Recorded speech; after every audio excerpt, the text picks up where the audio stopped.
I grew up without a dad my whole childhood, so when I hit 15 and got super into hunting, it changed things for me. I've always loved guns, shooting them, learning about them, all of it. My uncle, who's basically been my father figure, is a big-time hunter, a gun builder, and an ammo reloader. He's obsessed with the outdoors, and that passion became our thing. We bonded over it, and he's taught me so much about life, about being a man. Thanks to him, I am who I am today. Every year, we'd head up to his dad's place in northern Montana for a week-long hunting trip. His dad lives there, so we got resident pricing on big game tags, which was a sweet deal. Usually, these trips went smooth as butter. If we got lucky, we'd bag a deer or whatever we were after. But this one year, things went sideways in a way I'll never forget. Like always, we rolled up to my grandpa's property, ready for the hunt. That first night, we headed out around 1 a.m. to set up some trail cameras. Gotta make sure there's deer around, right? We were cruising down this 2-lane dirt road, deep in the woods, in my uncle's truck. It's always dead quiet out there that early, just us in the darkness. But this time, as we're driving, I notice headlights in the rearview mirror coming up behind us. No big deal, we thought. Probably just some other hunters doing the same thing, setting up cameras or scouting. We didn't pay it much mind. The headlights tailed us for a bit, which was a little weird, but whatever. Then, out of nowhere, they just vanished. Poof, gone. That was strange as hell because this road, it's a straight shot. No turns, no side roads, nothing. Just woods and dirt. A few seconds later, I kid you not, we see the same truck, had to be the same one, driving on the shoulder to our right, lights off. Now, this shoulder ain't exactly a road. It's a small hill, covered in brush, with a fence running close by.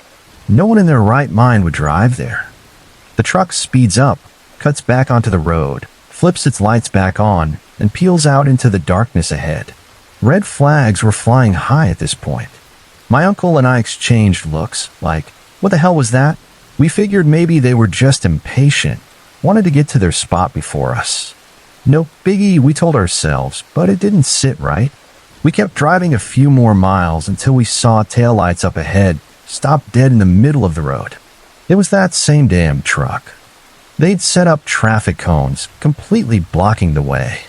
Another truck was parked on the shoulder, too. Our first thought was maybe they broke down or something, so we slowed to a stop. I remember this article I'd read online earlier that year about people in other countries setting up roadblocks to rob or even kill folks for their stuff. I chuckled nervously and started telling my uncle about it, half joking, but the vibe was off. Before I could finish, 2 guys jumped out of the truck in the road, and 2 more got out of the one on the shoulder. They started walking toward us. My uncle, who's always strapped, had 2 handguns and shoulder holsters under his jacket. Thank God for that. It's just something he does when we're out in the wild like this. 2 of the guys went to the tailgate of the truck in the road, while the other 2 came straight for my uncle's window. These dudes were acting all friendly at first, big smiles, saying the truck on the shoulder had broken down and they were just helping out. They asked if my uncle knew anything about cars, if he could come take a look. My uncle wasn't having it. He flat out said no. That's when their smiles dropped. In a split second, both guys at the window pulled pistols. One of them started rounding the front of our truck, heading toward my side. My heart was pounding out of my chest. My uncle, cool as ice, already had his right hand inside his jacket, gripping his gun. The guy pointing a pistol at him? He'd forgotten to chamber a round. Rookie move, and it saved our asses. My uncle grabbed the guy's gun, yanked it away, then drew his own and shot the dude in the shoulder. Before I could even process it, he slammed on the gas, swerving onto the left shoulder to get around the cones and the other guys.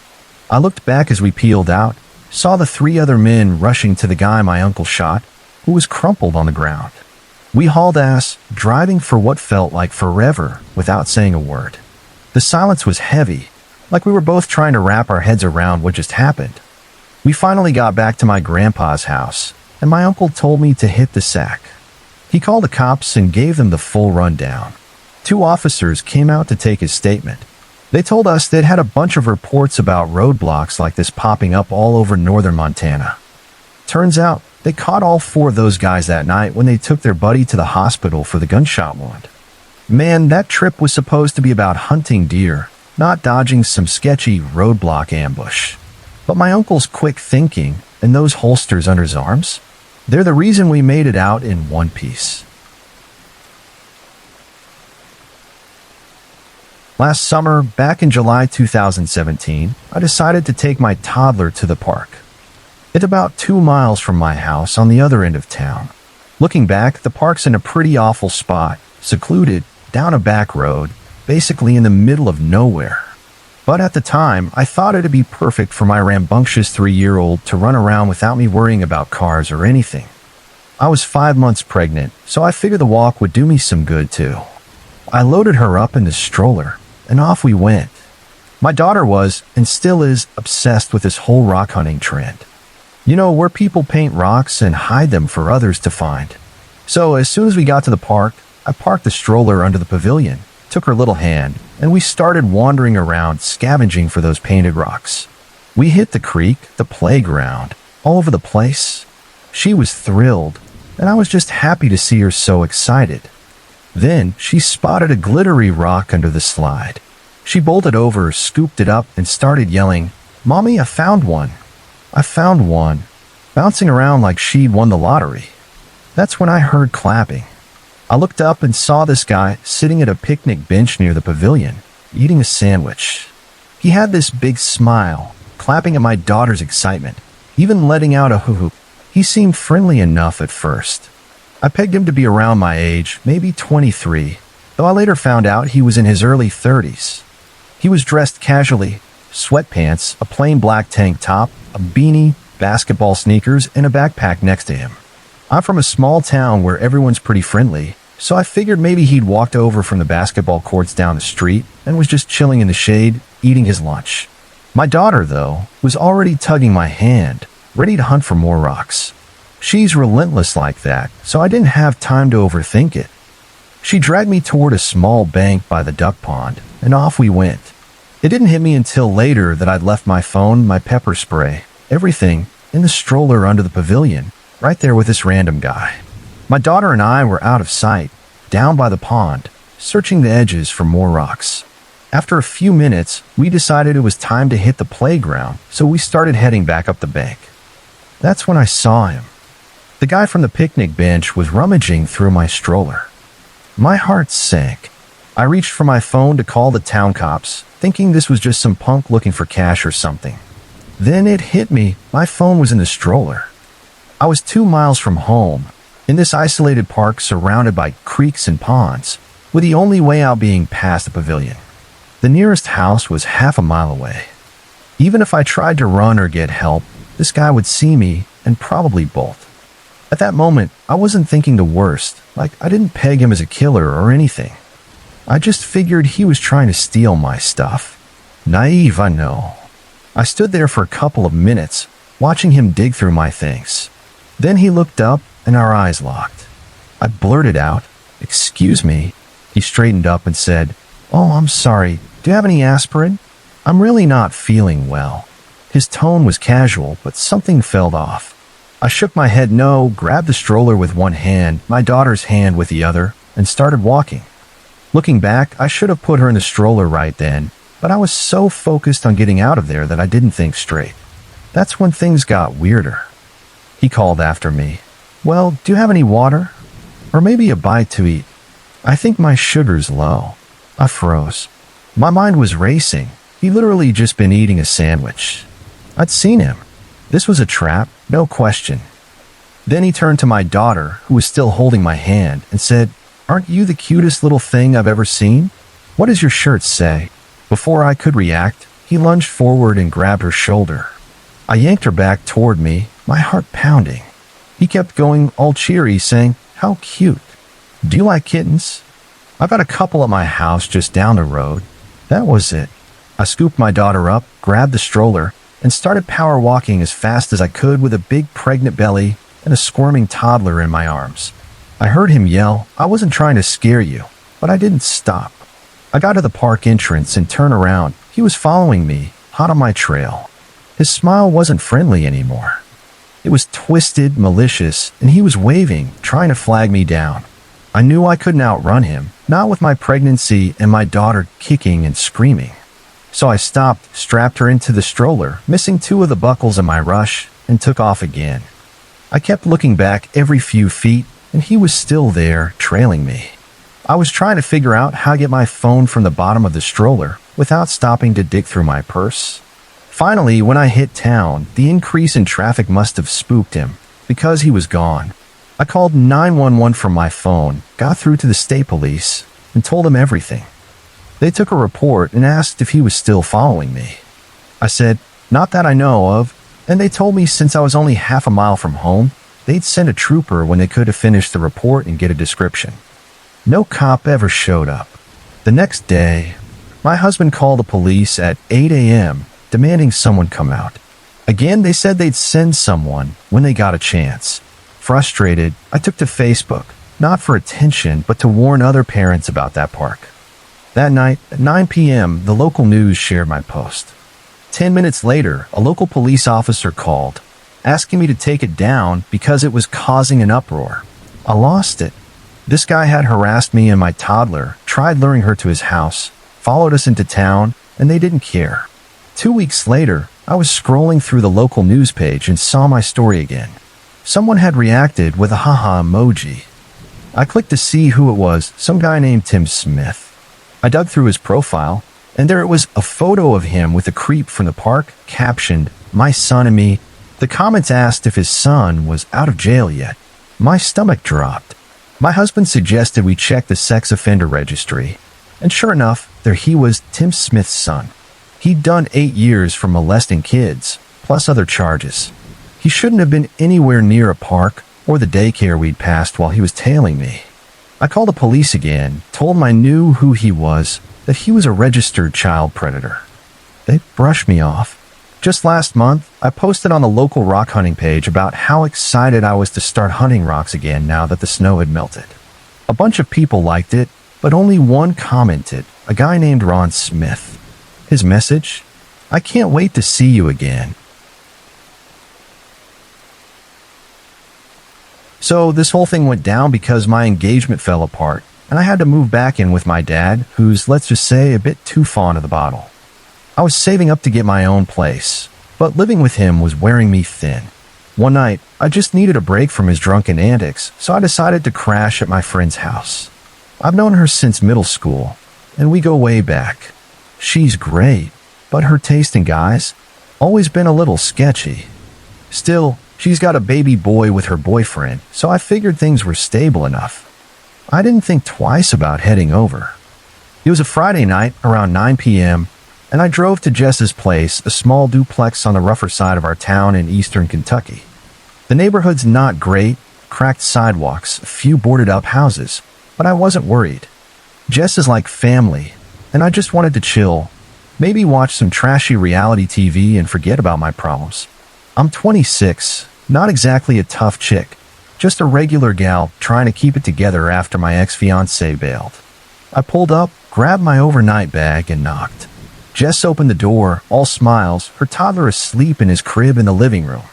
Her boyfriend, Ryan, was there too, sprawled on the couch with a beer, giving me a quick nod.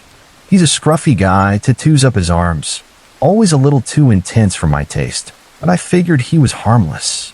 We hung out for a bit, eating pizza and laughing about old times. Ryan was quiet, scrolling on his phone, and I didn't think much of it. Around 11, he said he was heading out to meet some buddies and left, which was fine by me. Jess and I stayed up, talking about her kid and my train wreck of a love life. Around midnight, she put the baby in his room, and we crashed on the couch, half watching some dating show. I was dozing off when I heard a car pull up outside, tires crunching on the gravel. Headlights flashed through the window, and I heard loud voices, guys laughing and shouting, sounding wired. Jess sat up, looking nervous. "That's probably Ryan's friend," she said, her voice low. "They're a lot sometimes." Before I could ask what she meant, the front door banged open, and 3 guys stumbled in, Ryan included. They were rough-looking, all in their 20s or 30s, with bloodshot eyes and twitchy energy. One had a shaved head and a scar across his eyebrow. Another was lanky with a patchy beard, and the third was built like a linebacker, tattoos crawling up his neck. They reeked of weed and something sharper, like they'd been doing more than just smoking. Ryan grinned, slapping hands with them, but I caught him glancing at Jess like he was checking her reaction. "Hey, who's this?" The lanky guy said, eyeing me like I was a piece of meat. I shifted on the couch, my heart picking up. "Just my friend staying over," Jess said quickly, but her voice was shaky. The linebacker guy laughed too loud and said, "Well, she's cute." "You sharing, Ryan?" My stomach twisted, and I forced a smile, trying to play it cool. "Just here for a girls' night," I said, keeping my tone light, but my hands were clammy. Ryan didn't say anything, just smirked, and I got the feeling he wasn't going to shut this down. The vibe in the room turned fast. Scar eyebrow guy pulled out a baggie of white powder, dumping it on the coffee table like it was no big deal. Jess stood up saying, "Guys, not here, my kid's sleeping." But they ignored her, the lanky one pulling out a rolled-up bill and snorting a line right there. I was freaking out inside, but tried to stay calm, not wanting to set them off. "Maybe I should head out," I said, grabbing my bag, but Ryan stepped in front of me, his grin gone. "Nah, stay. Party's just starting." His voice had this edge that made my skin crawl. Then the linebacker guy got up, swaying a little, and pulled a knife from his pocket. A hunting knife, blade glinting under the living room light. "You ain't leaving yet," he said, pointing it at me, not close but close enough to make my heart stop. "We don't like people who run off and talk." Jess grabbed my arm, whispering, "It's okay, just stay cool," but her eyes were wide, terrified. I could tell she was scared of these guys, too. The lanky guy laughed, saying, "Yeah, don't be a snitch, sweetheart." I realized these weren't just Ryan's buddies. They were bad news, probably deep into drugs, and I was stuck in the middle. I nodded, pretending to go along, but my mind was racing. The knife guy was pacing now, muttering about keeping things tight, and I knew I had to get out. Jess's duplex had a back window in the kitchen, just big enough for me to fit through. I whispered to her, "I'm going to slip out, call the cops later." She squeezed my hand, nodding slightly, but I could see she was torn, worried about her kid and what Ryan might do. I waited till the guys were distracted. Scrybrow was arguing with Ryan about something, then crept to the kitchen, my bag slung over my shoulder. The window was old, stuck at first, but I managed to pry it open, wincing at every creak. I glanced back. The linebacker guy was still pacing, knife in hand, not looking my way.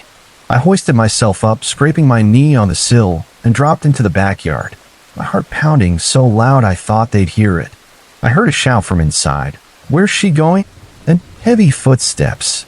I didn't look back, just sprinted across the yard, jumping a low fence and running toward the street where my car was parked.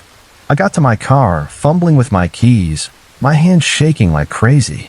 As I peeled out, I heard the front door slam open and saw the lanky guy and Ryan in the driveway, yelling after me. The knife guy wasn't with them, but I wasn't sticking around to find out where he was. I drove straight to a 24-hour gas station a few miles away, locked my doors, and called 911, my voice all over the place as I told them about the guys, the knife, the drugs. The operator said they'd send a car to Jess's place and told me to stay put. The cops checked on Jess later, said she and her kid were okay, but Ryan and his buddies were gone by the time they got there. They found drug paraphernalia in the house, but no arrests were made. Jess called me the next day, apologizing, saying she didn't know those guys were coming over. She broke up with Ryan after that, moved in with her mom, but I haven't stayed at her place since. I'm back in my own apartment now, but I keep my windows locked tight and check the peephole before answering the door.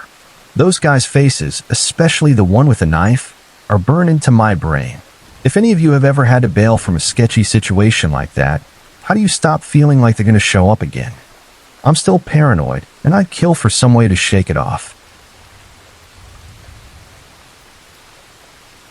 This happened when my cousin went through something straight out of a horror movie, and I was there to witness the fallout. We were on vacation, visiting my cousin's family at their house.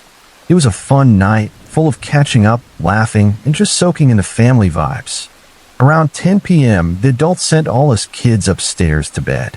I was maybe 10 or 11, and I wasn't thrilled about it.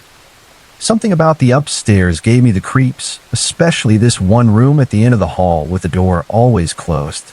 I got spooked and snuck back downstairs where the grown-ups were playing cards and drinking. I told my mom I was scared, and my uncle chimed in, all reassuring, saying, "What's there to be afraid of, sweetie? Your brothers and sisters are up there, your cousin's up there too. You're not alone." I mentioned that closed-off room at the end of the hall freaking me out, and he brushed it off, saying, "No reason to worry. Your older cousin's in there with her baby girl, sleeping. If anything happens, she'll hear it. Just run to her room if you need to, okay?"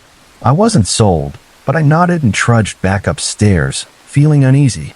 As I passed that room, my skin crawled, like something was watching me.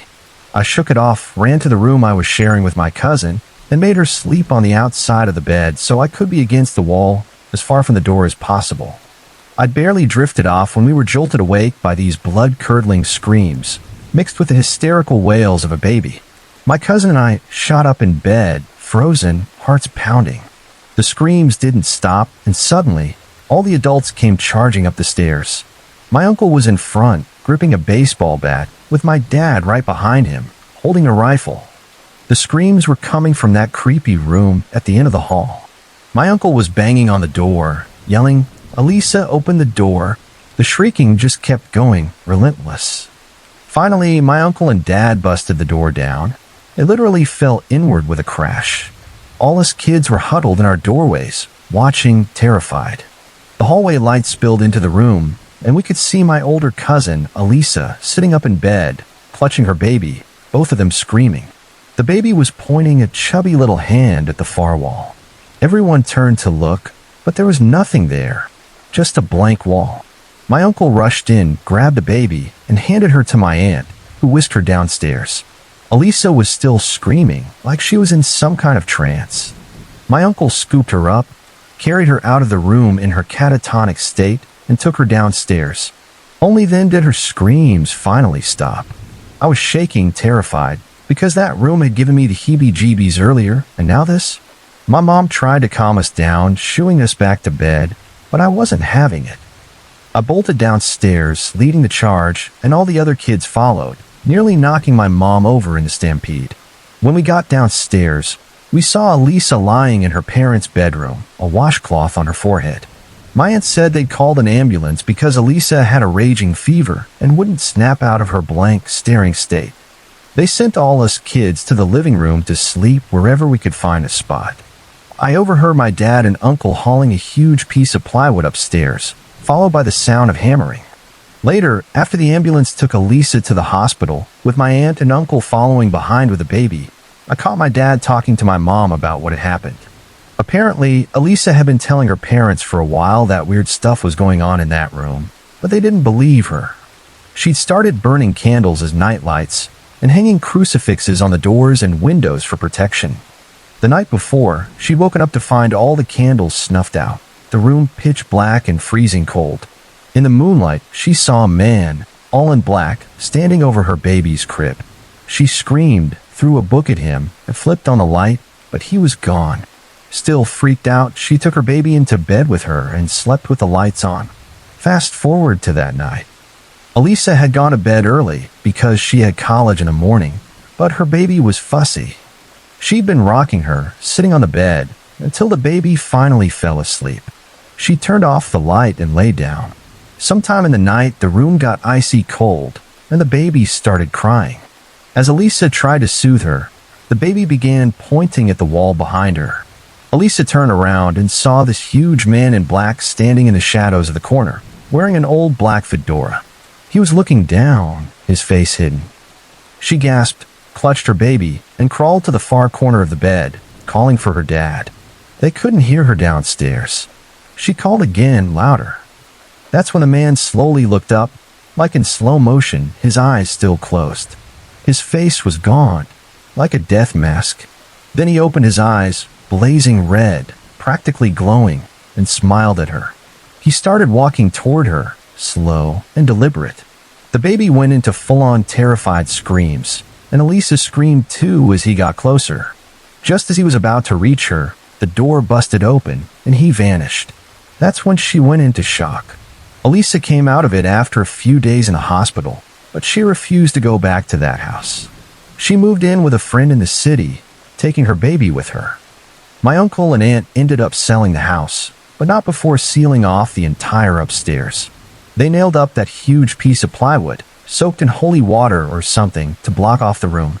Even after that, they kept hearing footsteps, like a man in boots, and pounding and knocking coming from behind the wood. Whatever it was, it seemed trapped in that upstairs room. Sometimes, they'd see the lights flick on and off through the upstairs windows. One night, they even saw the outline of a man in black standing in Elisa's old room, just staring down at them. That house was some seriously scary stuff. When I was about 16, my family and I went to visit some relatives in a foreign country. I was born and raised in the US, but we'd go back pretty often to see family. A few years earlier, my dad got tired of shelling out for hotels every time we visited, so we bought a small apartment to stay in. This trip was our first time using it. My dad was still back in the States, wrapping up some business, and was going to meet us there a few days later. So it was just me, my mom, my older brother, and my 2 younger brothers. We landed in this coastal town, where the apartment was a cramped 2-bedroom place on the 3rd floor of an old building with peeling paint and creaky stairs. It wasn't fancy, but it was ours, and Mom was excited to fix it up. The landlord, a guy named Marco, met us when we arrived. He was in his 50s, short, with greasy hair and a smile that felt forced, like he was trying too hard to be friendly. He handed over the keys, showed us the place, and kept going on about how safe the building was, which seemed weirdly specific. I noticed he lingered a bit, watching us unpack, and his eyes kept darting to my mom when she wasn't looking. My brother, Jake, who was 18 and built like a linebacker, gave him a hard stare, and Marco finally left, muttering about checking the boiler. The first couple of days were fine. We spent time with our cousins, ate way too much food, and crashed at the apartment at night. But something about the place felt off. The locks were flimsy, and the windows didn't shut tight, letting in the humid night air. Jake kept saying we should get new locks, but Mom said we'd wait for Dad to handle it. On the 3rd night, around 2 a.m., I was awake in the living room, playing on my phone because jet lag was kicking my butt. My mom and younger brothers, Tim and Max, were asleep in one bedroom, and Jake was snoring in the other. The building was dead quiet, except for the occasional creak of pipes. Then I heard it, a soft scratching at the front door, like someone was messing with the lock. My heart jumped, and I sat up, straining to listen. It wasn't loud, but it was deliberate, like someone was trying to be sneaky. I crept to the door, keeping the lights off, and peeked through the peephole. It was Marco, holding a flashlight in one hand and what looked like a screwdriver or something in the other, fiddling with the lock. My stomach dropped. What the hell was he doing? I backed away, my hand shaking, and ran to wake Jake. "Yo, Jake, get up," I whispered, shaking him. "The landlord's trying to break in." Jake shot up, instantly alert, and grabbed a baseball bat we brought from messing around at the beach. He tiptoed to the door, me right behind him, and we heard the scratching again, now with a faint clink like metal on metal.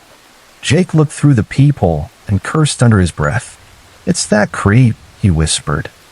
"Go get Mom." I ran to the bedroom, waking her and the kids, my voice all panicky. "Mom, Marco's at the door, messing with the lock." Her eyes went wide, and she grabbed her phone, pulling Tim and Max close. They were half asleep, confused, asking, "What's going on?" But Mom shushed them. Jake cracked the door open just enough to yell, "Hey, what are you doing out there?" The scratching stopped, and we heard footsteps shuffling back. Marco's voice came through, all nervous and fake. "Just checking the lock, thought it was sticking." "Go back to sleep." Jake wasn't having it. "Get out of here, man, or I'm calling the cops." There was a long pause. Then we heard him mutter something and walk away, his boots clomping down the stairs. We didn't sleep after that. Mom called our uncle, who lived a few miles away, and he came over within the hour, bringing his friend who was a local cop. The cops said Marco had a reputation, shady guy, always renting to tourists and pulling weird stunts like fixing things at odd hours. They couldn't arrest him since he didn't actually get in, but they told us to get out of the apartment ASAP. We packed our stuff that night, cramming into our uncle's place, which was already crowded with cousins. Dad flew in the next day, furious, and confronted Marco, who claimed it was all a misunderstanding, just routine maintenance. Dad wasn't buying it and sold the apartment a month later, even at a loss. We never found out what Marco was after.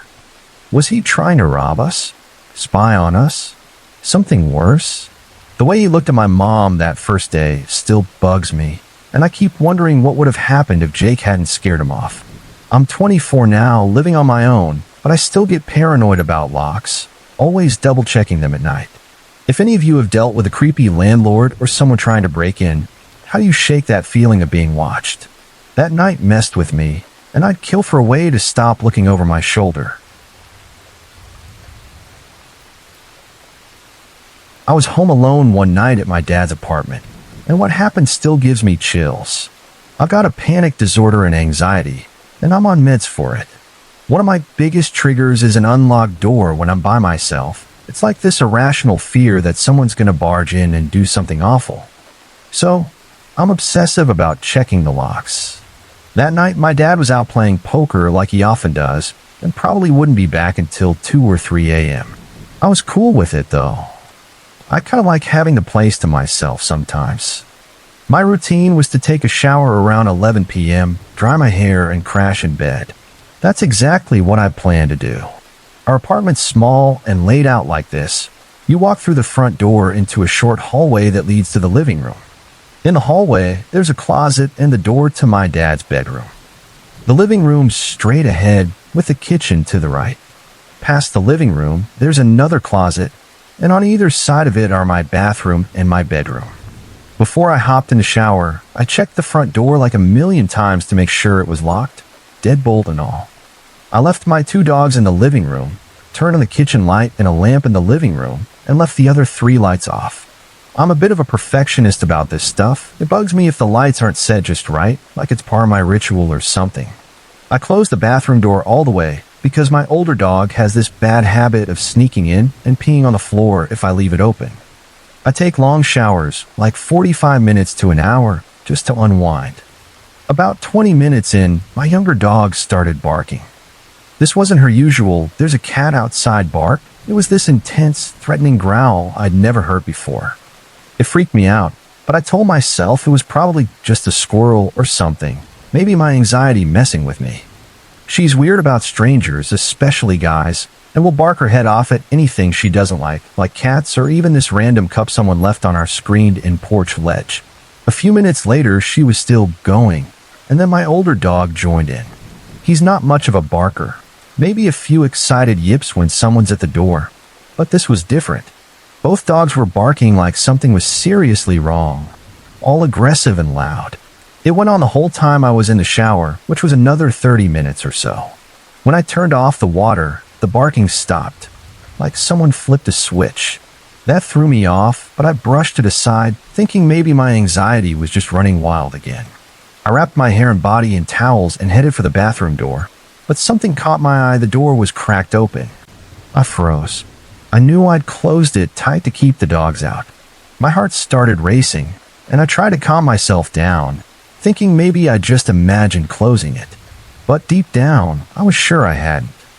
I got this weird feeling, like a mix of deja vu and dread, as I reached for the doorknob. I stepped out into the living room, and something fell off, but I couldn't place it at first. Then it hit me like a ton of bricks. All the lights I'd left on were off, and all the ones I'd left off were now on. Completely opposite of my ritual setup. That wasn't all. Every single candle in the living room was lit, and the lighters we always kept right next to them were gone, placed outside on the porch with the door closed. My stomach dropped. I was still in my towel, and I just started crying, panic setting in. I ran to check the front door. It was unlocked. At that point, I went into a full-blown panic attack and had to sit on the floor for a good 3 or 4 minutes, trying to breathe. I texted my dad, asking if he'd locked the door when he left, already knowing he had. I didn't mention the lights or candles because I didn't want to freak him out over text. He said he'd locked it, which I knew he would have. I checked the lock to see if it was broken, but it was fine. That meant someone had either picked it or used a key. The only people with keys were me, my dad, my biological mom, my stepmom, and my stepsisters. My mom and stepmom were at home asleep, my stepsisters were an hour away at college, and my dad was at poker. No one else could have gotten in without breaking the lock, which was intact. The weirdest part, nothing was stolen. Not a single thing. Why would someone break in, mess with the lights, light all the candles, and not take anything? I was too freaked out to sleep that night. I still haven't told my dad the full story about the candles, the lights, the open bathroom door. I have no clue why the door was cracked, why the lights were flipped, or why the candles were lit. But the scariest part is that whoever did this had a key, which means they could come back whenever they wanted. I'm still shook just thinking about it.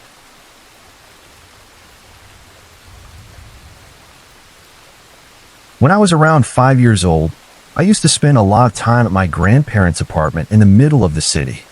It was a small place, but it felt safe because it was right by a busy shopping district and faced a main road, so there were always people around.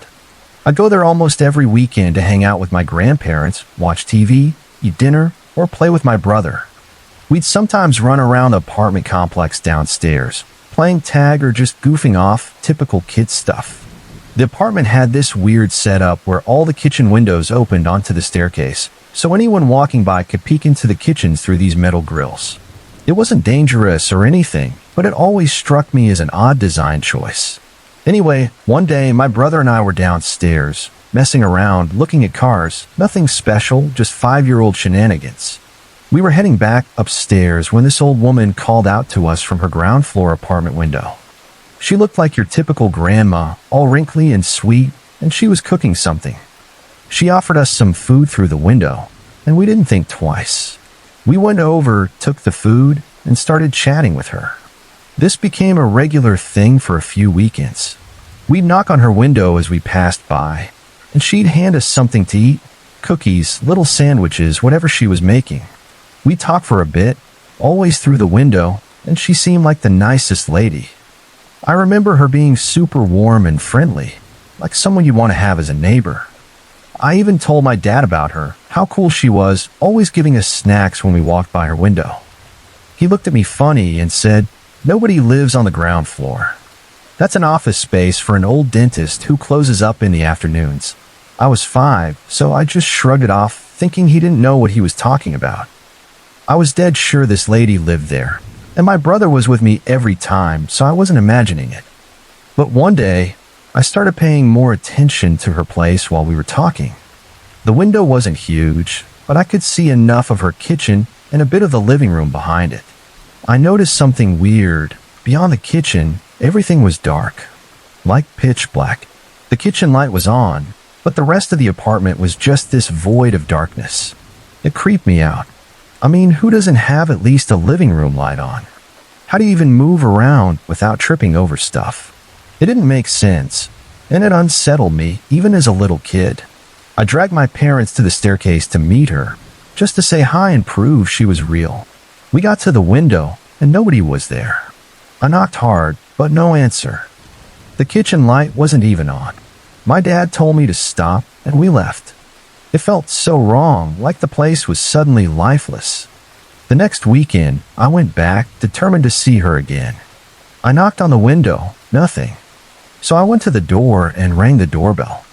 The whole apartment was dark, not even a sliver of light coming from under the door, which was weird because it was evening, when people are usually home watching TV or relaxing. I rang the bell again, this time pressing my ear to the door to listen. I heard footsteps, clear as day, getting louder, like someone was walking right toward me. My heart was pounding, but then it just stopped. Complete silence. It felt like someone was standing on the other side of the door, inches away, but not making a sound. I waited, my face still pressed against the door, expecting something, anything, but it was just this deafening quiet. My heart was racing, and I bolted, tears in my eyes. I wasn't crying because I was scared, exactly. It was more like this deep gut feeling that something was seriously wrong with that place. I ran back to my parents and buried myself in the couch, watching TV for hours to shake it off. I never went near that window again. Sometimes I'd glance at it from a distance, but it was always dark, and it gave me the shakes every time. That lady, her warmth, the food she gave us, it felt so real. My brother was there every time we met her, except for that last creepy moment at the door. To this day, 14 years later, I can still feel the warmth of the snack she handed us, but I can't shake the memory of those footsteps and that eerie silence. It makes me question what was real, like maybe I was losing it. But my brother was there for most of it, so I know I didn't make it all up. It's still one of the creepiest things that's ever happened to me. This happened just a couple of weeks ago, and I'm still trying to wrap my head around it. I'm an 18-year-old guy, still living at home with my mom. I know some people might think that's lame, but I actually like it. We're not in the house I grew up in, but we're in the same neighborhood, just a minute away from my grandma, aunts, uncles, and cousins. It's always been a happy place for me, grew up running around here, and it feels like home. The area is close to the Gulf of Mexico, full of chemical plants, workers, and their families. Most folks just mind their own business, all about hard work and keeping things chill. Sure, there's been some bad stuff, like a woman found murdered in a storage unit not too long ago, or a guy who worked at the same power plant I do now getting arrested for hitting someone with his car and taking off. But overall, nothing bad has ever happened to me or my family here. It's a good town, which is why what went down that night hit me so hard. It was a regular Thursday. I woke up at 7 a.m., went to work at the plant, and got off at 4 p.m., came home. Did my usual thing, took a shower, played some video games, smoked a bit, and ate dinner. Solid evening, nothing out of the ordinary. Around 9 p.m., my mom's friend April came over. She lives just a block away and had walked over, but didn't want to head back alone in the dark. My mom said she'd walk her home, told me, "I'll be right back, it'll just take a minute," and they headed out. A minute or two after they left, I thought I heard a light tapping on my window. It was so faint and random that I'm still not sure if it was real or just my imagination. It made me a little paranoid, though, so I turned on some music to drown it out and calm my nerves. I turned it down a couple of minutes later because I could have sworn I heard the back door open. That door's old as hell, and it's got this key that stays in the lock, so it jangles loud whenever it's moved. I shut the music off completely and sat there, dead silent, listening. Nothing. No footsteps, no voices, just quiet. But I knew I heard that door. I could feel it in my gut. Someone was in the house. I was freaked out but tried to shake it off. I told myself to man up, grabbed the knife I keep in my desk drawer, and held it tight. I felt a little dumb, like maybe I was just being paranoid, but better safe than sorry, right? I sat there for a bit, straining to hear anything else, but it was still dead quiet. I figured if someone was here, I needed to act like I had the upper hand, make them think twice. So I stood up, knife in hand, and walked out of my bedroom. For some reason, I whistled, just one sharp note, as I stepped into the hallway, heading toward the living room where the back door is. I took a few steps, about to turn the corner where I'd be able to see the door, and stopped. I whistled again, one more note, still trying to act tough, like I wasn't scared. Then it happened. Something made my hair stand on end. From the living room, clear as day, I heard a whistle come back at me. Same pitch, same vibe, like someone was mimicking me. My blood ran cold. The back door is right there in the living room, and I was terrified. I crept forward, peeked around the corner, knife ready, but there was no one.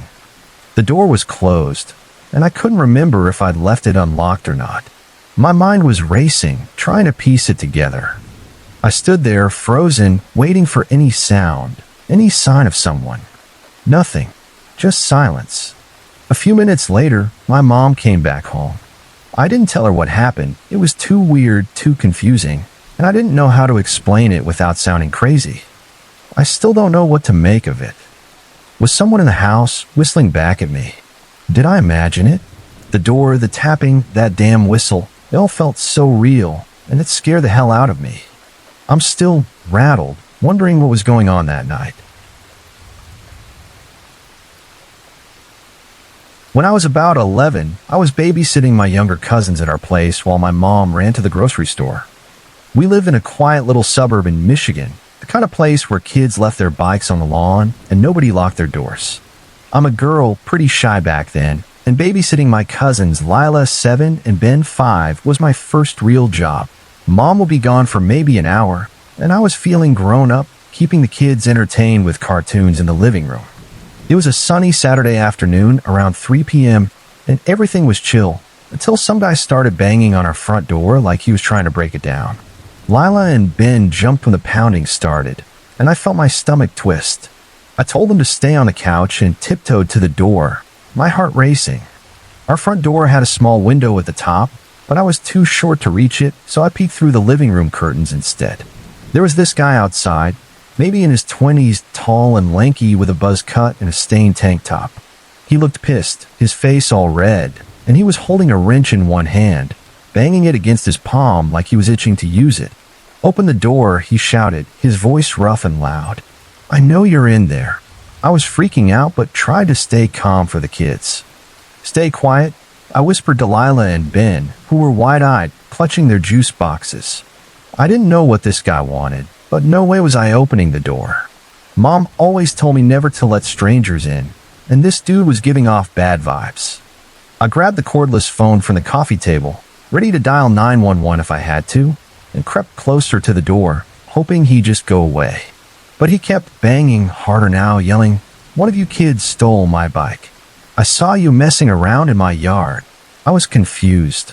None of us had been anywhere near anyone's yard. Our bikes were in the garage, and we'd been inside all day. I cracked the door open just enough to talk, keeping the chain lock on, my hand shaking. "We didn't take anything," I said, my voice sounding way smaller than I wanted. "We've been inside watching TV." He leaned in close, his face so near the crack I could smell cigarette smoke on his breath. "Don't lie to me, kid," he growled. "Stick your hand out. I'm gonna smell it, see if you've been touching my bike." His eyes were wild, like he wasn't all there, and he tapped the wrench against the door frame, making me jump. I slammed the door shut and locked it, my heart pounding so hard I thought I'd pass out. "Go away," I yelled, trying to sound tough but probably sounding scared. Lila started crying, and Ben was asking, "Who's that man?" over and over. The guy didn't stop. He pounded the door again, shouting, "You think you can hide? I know you took it. Stick your hand out, or I'm coming in." I was terrified he'd break the door down. I grabbed the kids and pulled them to the back of the house, into the kitchen, where I could lock the back door too. I dialed my mom's cell, my fingers fumbling, but it went straight to voicemail. I tried 911 next, whispering to the operator that a guy was trying to get into our house, saying weird stuff about smelling my hand. While I was on the phone, I heard a loud bang like he'd kicked the door, and then glass shattering. I peeked around the corner and saw he'd smashed one of the small windows next to the door, his arm reaching through, trying to undo the chain. I screamed, "He's breaking in," to the operator, who told me to hide and stay on the line. I grabbed Lila and Ben, dragging them to my mom's bedroom, where I locked the door and shoved a chair under the knob. The kids were sobbing now, and I was trying not to cry, telling them, "It's okay, the police are coming." But I was so scared I could barely breathe. I heard more banging, then footsteps outside, like he was circling the house. I pushed the kids into the closet, telling them to stay quiet, and cracked the bedroom window, thinking we might have to climb out if he got in. The window led to the backyard, and I could see our neighbor, Mr. Carter, out mowing his lawn. I started yelling, "Mr. Carter, help." He looked up, saw me waving like crazy, and ran over, still holding his rake like a weapon. "What's going on?" he shouted. I told him about the guy, and he bolted toward the front of our house, yelling, "Hey, get out of here." I heard the guy curse, then the sound of footsteps running away, followed by a car engine revving. By the time Mr. Carter got to the front, the guy was gone. The cops showed up a few minutes later, and I let them in, my legs like jelly. They found the broken window and some scuff marks on the door, but no sign of the guy. I told them everything, how he wanted to smell my hand, how he said we stole his bike, how angry he was. They said he might have been high or just unhinged, and they'd look for him based on my description. Tall, buzz cut, tank top, carrying a wrench. Mom got home right after, freaking out when she saw the broken window, and me shaking with the kids. We stayed at Mr. Carter's house that night, and Mom had the window fixed the next day. The cops never found the guy, but they said there'd been reports of someone matching his description causing trouble in nearby towns, harassing people over random stuff. I stopped babysitting for a while after that, Too scared to be alone with the kids. I'm 22 now, living on my own, but I still triple check my locks and keep a bat by my door. I keep wondering why he was so fixated on smelling my hand, what he was really after. Was he just crazy, or was there something worse going on? If any of you have dealt with a creepy stranger like that, how do you stop feeling like they'll come back? That day messed me up, and I'd kill for a way to shake it off.